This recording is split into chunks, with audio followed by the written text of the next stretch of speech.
إن الحمد لله نحمده ونستعينه ونستغفره ونعوذ بالله من شرور أنفسنا ومن سيئات أعمالنا.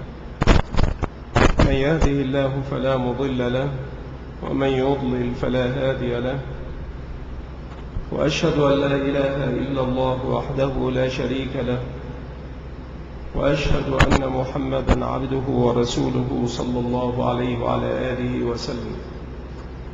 أما بعد، فإن أصدق الحديث كتاب الله، وخير الهدي هدي محمد صلى الله عليه وعلى آله وسلم، وشر الأمور محدثاتها، وكل محدثة بدعة، وكل بدعة ضلالة، وكل ضلالة في النار. أما بعد، فسورة السجدة سميت بهذا الاسم لما فيها من آية السجدة. وقد أخرج البخاري ومسلم عن أبي هريرة رضي الله عنه أن النبي صلى الله عليه وسلم كان يقرأ في فجر الجمعة: ألف لام ميم تنزيل، السجدة، وهل أتى على الإنسان حين من الدهر. وقد أخرج أحمد والترمذي عن جابر أن النبي صلى الله عليه وسلم كان لا ينام حتى يقرأ ألف لام ميم تنزيل وتبارك الذي بيده الملك. قال سبحانه وتعالى: بسم الله الرحمن الرحيم، ألف لام ميم. والأحرف المقطعة في أوائل السور قال فيها علماءنا عليهم الرحمة: الله أعلم بمراده. وقيل هي للتنبيه على إعجاز القرآن. تنزيل الكتاب لا ريب فيه من رب العالمين. هذا الكتاب الموحى به إليك يا محمد هو القرآن الذي لا شك في أنه من عند الله تعالى، تنزيل من رب العالمين. قال مقاتل: لا شك فيه أنه تنزيل من رب العالمين. تنزيل الكتاب لا ريب فيه من رب العالمين. أم يقولون، أي بل يقولون، أم يقولون افتراه، أي اختلق القرآن من تلقاء نفسه. وقيل الميم صلة، أي أيقولون افتراه، وهو استفهام للتوبيخ. وقيل أم بمعنى الواو، أي ويقولون افتراه. أم يقولون افتراه قد تكون بمعنى ويقولون افتراه، أو هي على سبيل الاستفهام للتوبيخ: أيقولون افتراه.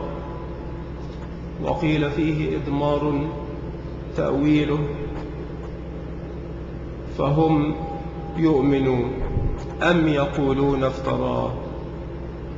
ثم قال سبحانه: بل هو، يعني القرآن العظيم، الحق من ربك لتنذر قوما ما أتاهم. فأشار أولا إلى إعجاز القرآن العظيم، ثم رتب عليه أنه تنزيل من رب العالمين، وقرر ذلك بنفي الريب عنه، ثم أضرب عن ذلك إلى ما يقولون: لتنذر قوما ما أتاهم، يعني لم يأتهم من نذير من قبلك، كانوا أمة أمية لم يأتهم نذير قبل محمد صلى الله عليه وعلى آله وسلم. وقال ابن عباس ومقاتل: ذاك في الفترة التي كانت بين عيسى عليه السلام ومحمد صلى الله عليه وعلى آله وسلم، لعلهم يهتدون، أي ليهتدوا به إلى الحق ويؤمنوا بالله، لعلهم يهتدون كي يهتدوا إلى الحق ويؤمنوا بالله. الله الذي خلق السماوات والأرض وما بينهما في 6 أيام ثم استوى على العرش. خلق السماوات والأرض وما بينهما في 6 أيام، ولو شاء لخلقها بلمح البصر، ثم استوى على العرش. وقد ذكر الله جلت قدرته استواءه على العرش في 7 مواضع من القرآن العظيم، منها هذا الموضع ثم استوى على العرش، وهو صفة فعلية من صفات الله جل وعلا. ونثبت لله تبارك وتعالى كما هي عقيدة أهل السنة ما أثبته لنفسه في كتابه أو على لسان رسوله صلى الله عليه وعلى آله وسلم من الأسماء والصفات، ومنها صفة الاستواء، فهو استواء حقيقي،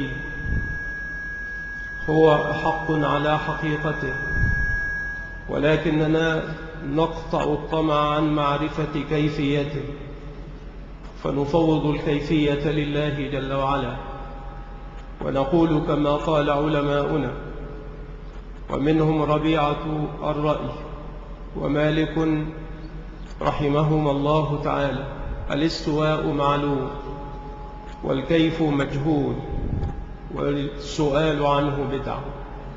ثم استوى على العرش، ما لكم من دونه من ولي ولا شفيع أفلا تتذكرون.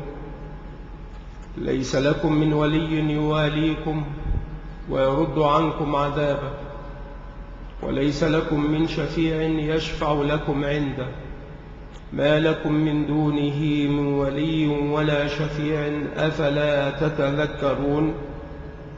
يدبر الأمر أي يحكم الأمر وينزل القضاء ويقضي ما يشاء ويفعل ما يريد من السماء إلى الأرض، أي ينزل الوحي مع جبريل من السماء إلى الأرض، ثم يعرج أي يصعد إليه جبريل بالأمر في يوم كان مقداره 1000 سنة مما تعدون، أي في يوم واحد من أيام الدنيا، وقدره مسيرة 1000 سنة، 500 نزوله و500 صعوده، لأن ما بين السماء والأرض 500 عام. يقول: لو سار فيه أحد من بني آدم لم يقطعه إلا في 1000 سنة، والملائكة يقطعون في يوم واحد. هذا في وصف عروج الملك من الأرض إلى السماء.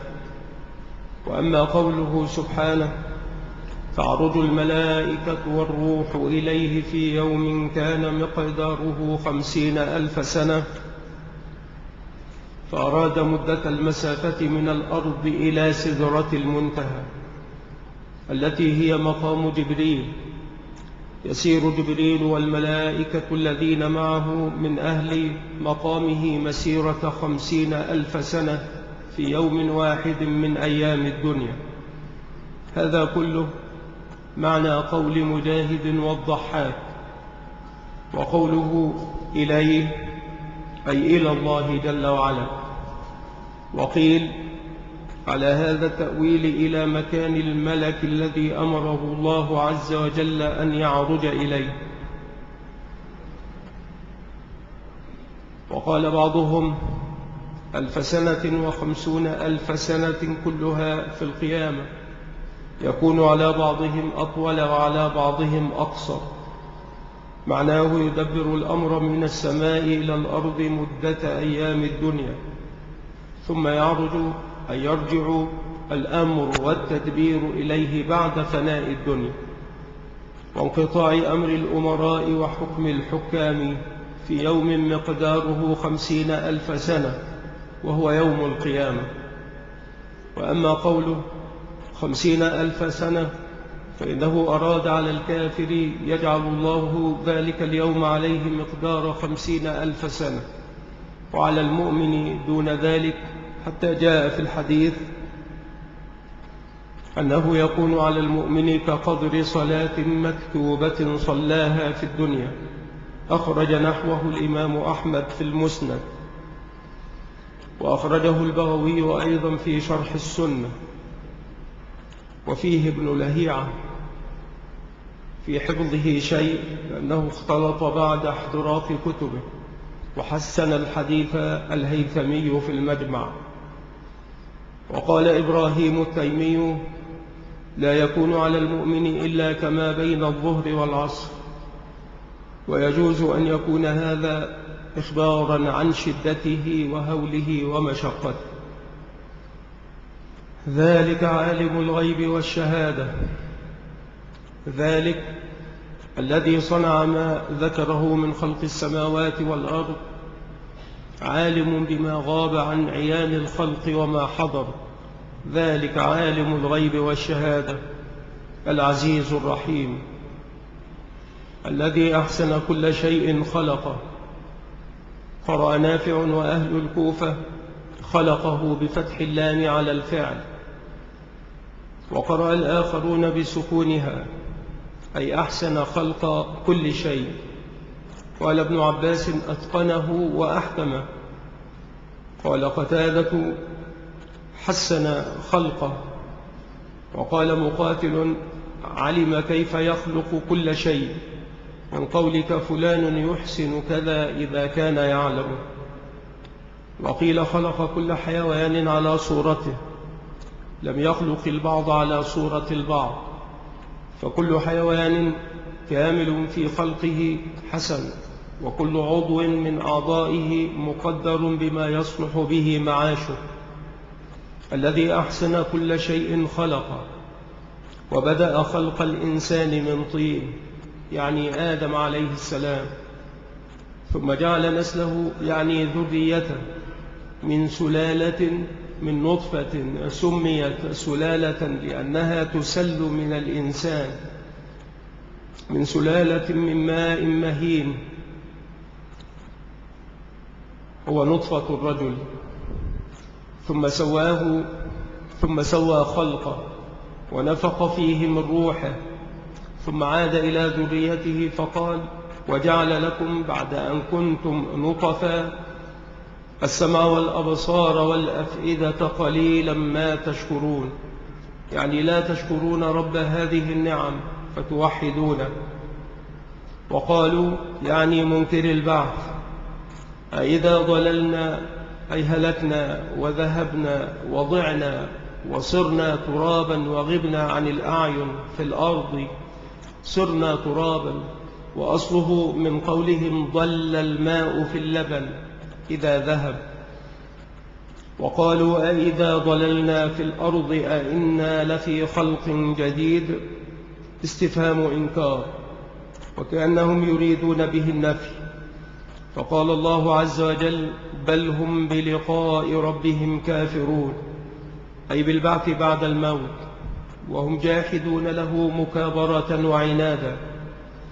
قل يتوفاكم يقبض أرواحكم ملك الموت الذي وكل بكم، أي وكل بقبض أرواحكم، وهو عزرائيل.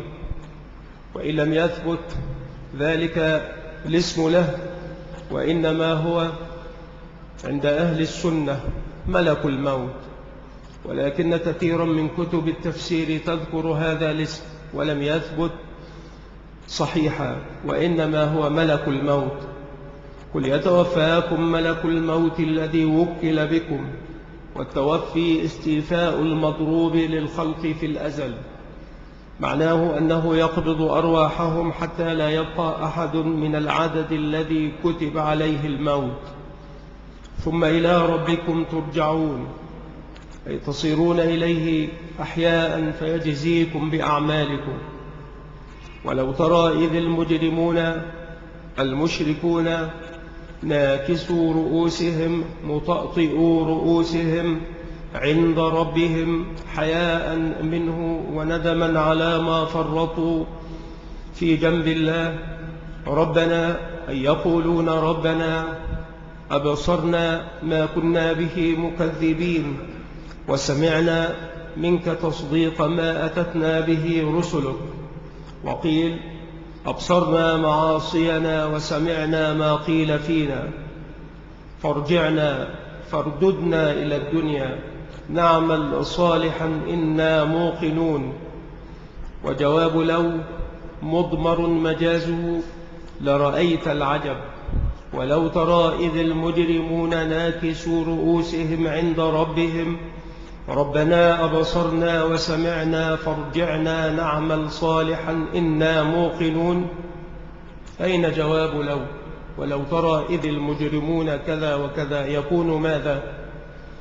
تأويله لرأيت العجب.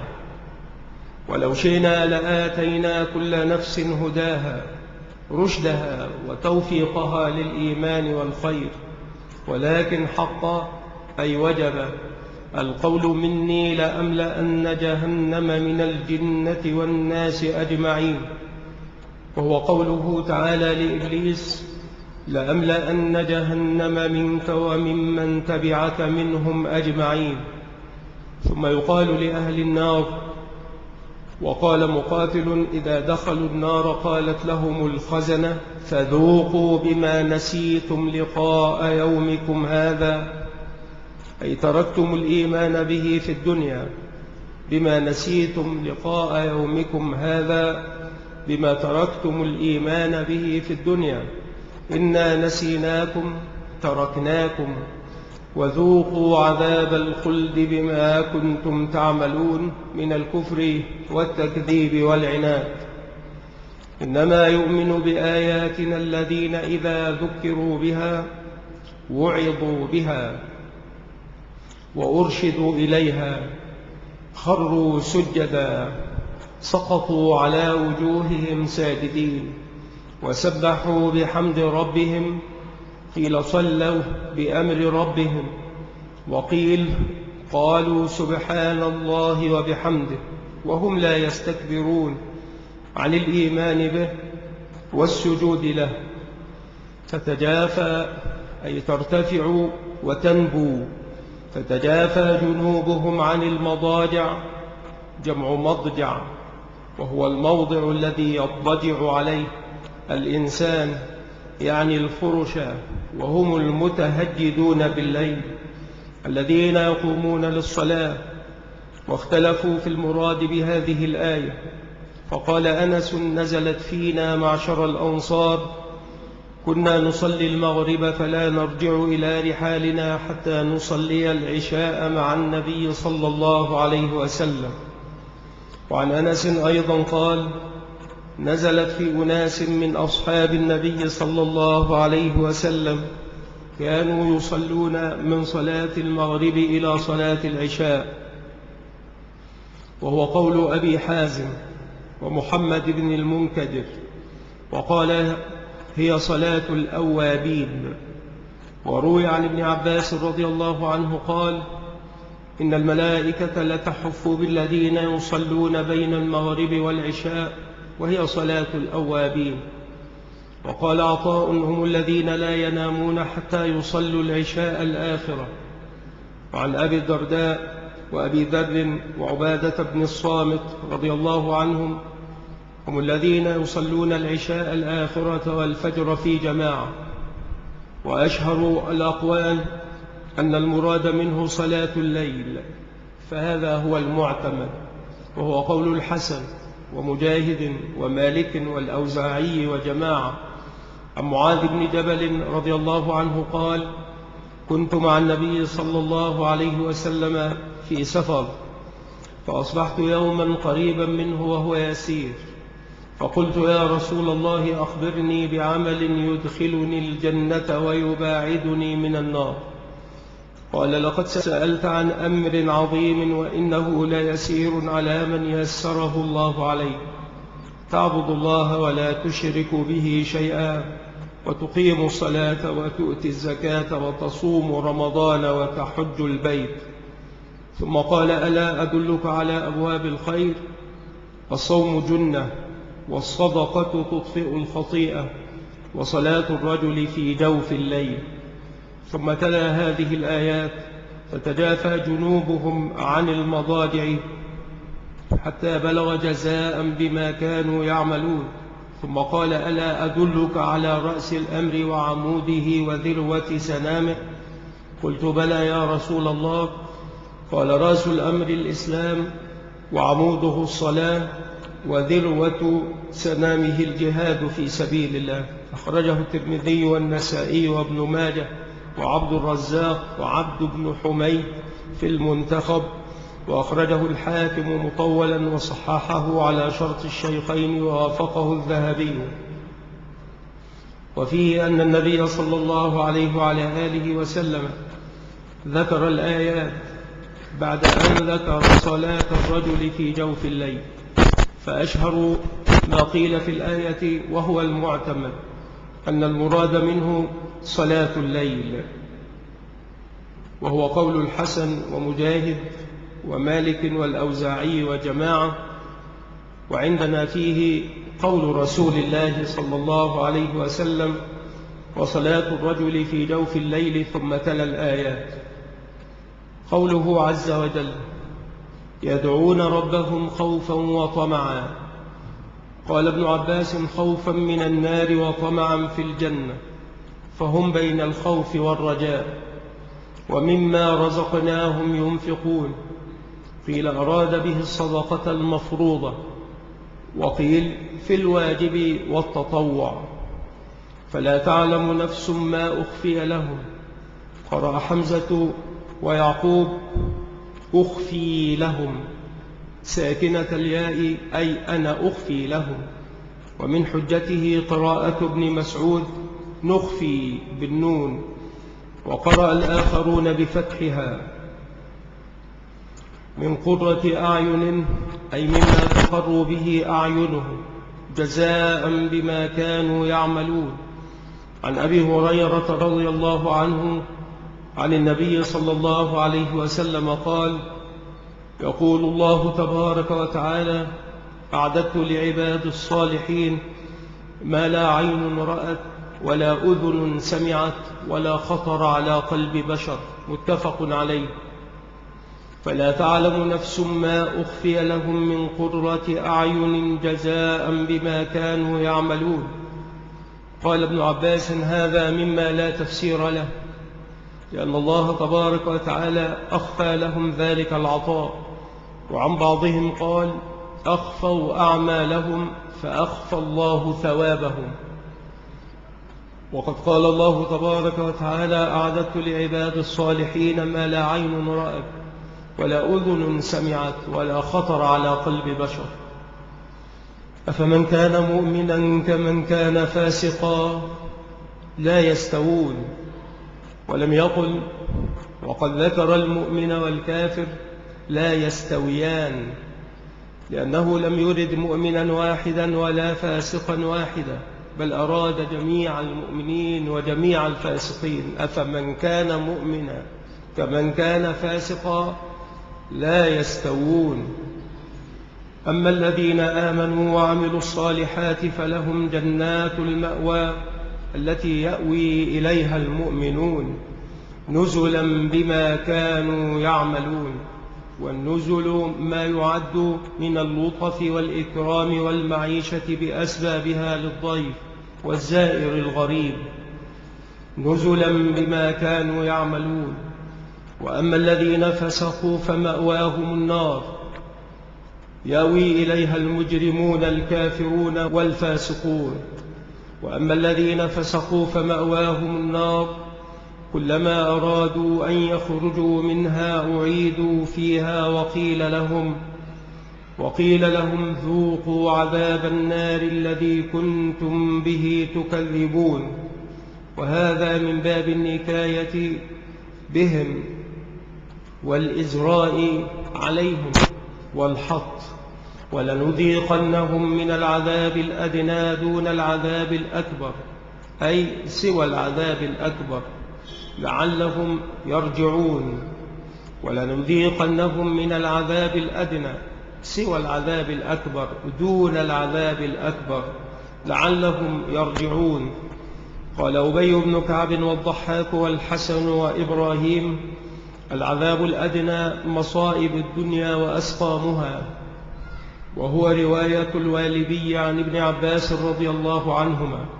وقال عكرمة عنه: هي الحدود. وقال مقاتل: الجوع 7 سنين بمكة حتى أكلوا الجيف والعظام والكلاب. وقال ابن مسعود: هو القتل بالسيف يوم بدر.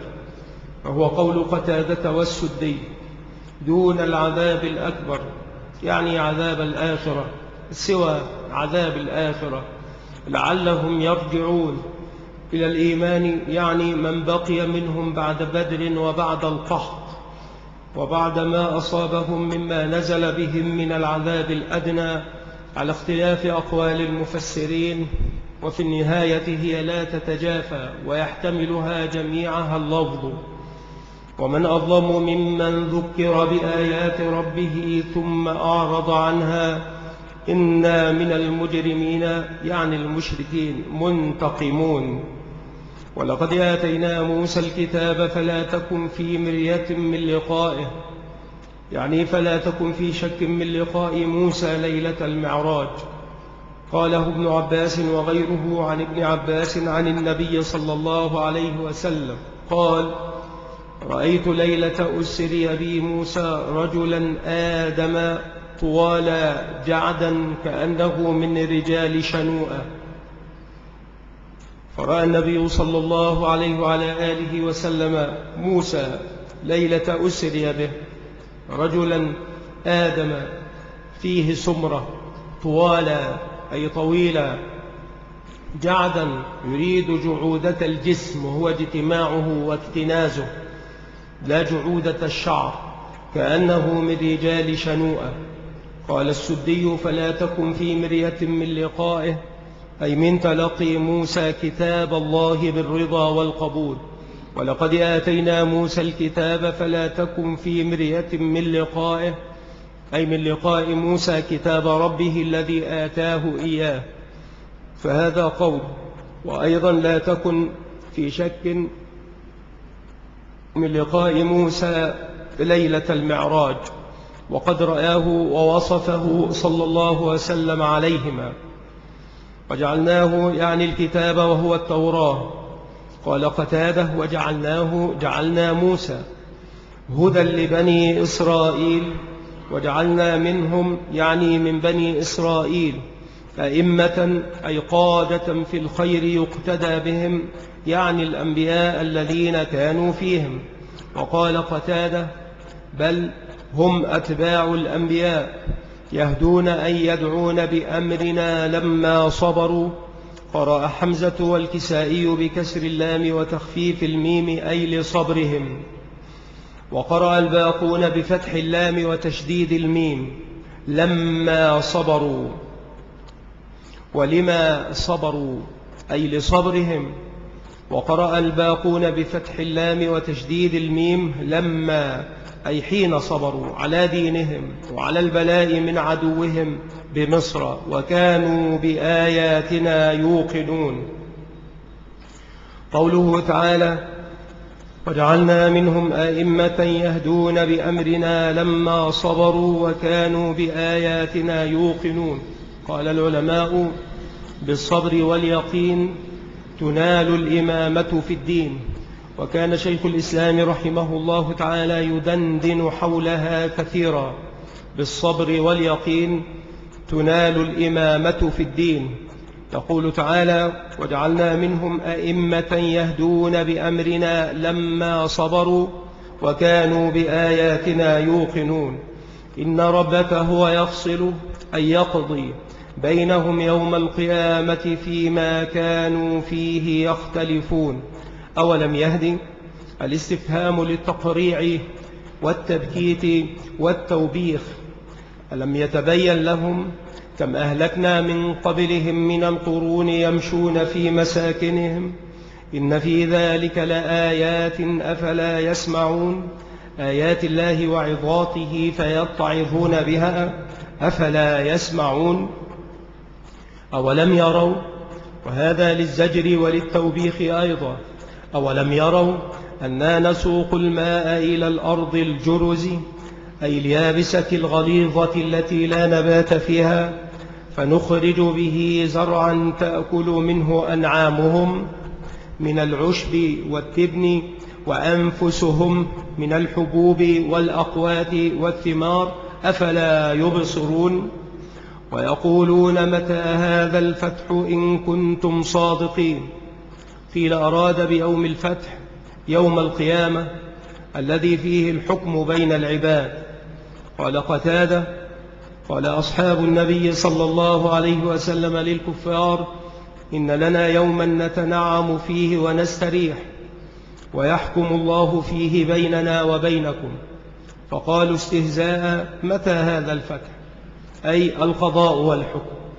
وقال الكلبي: يعني فتح مكة.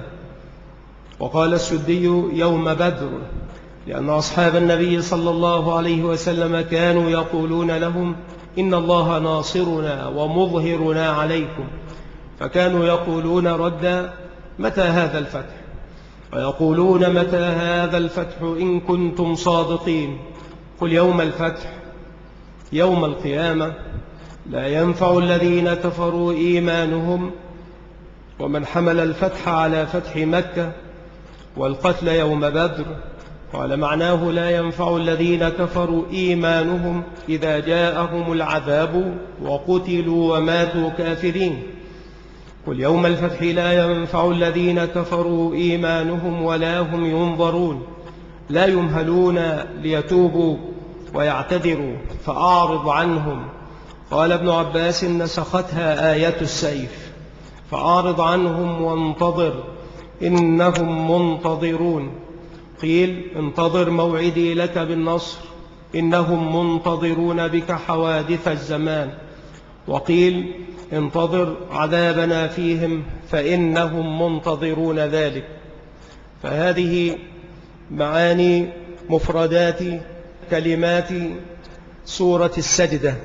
نسأل الله رب العالمين أن يبصرنا بديننا، وأن يعلمنا كتابه الكريم وسنة نبيه صلى الله عليه وعلى آله وسلم. وآخر دعوانا أن الحمد لله رب العالمين.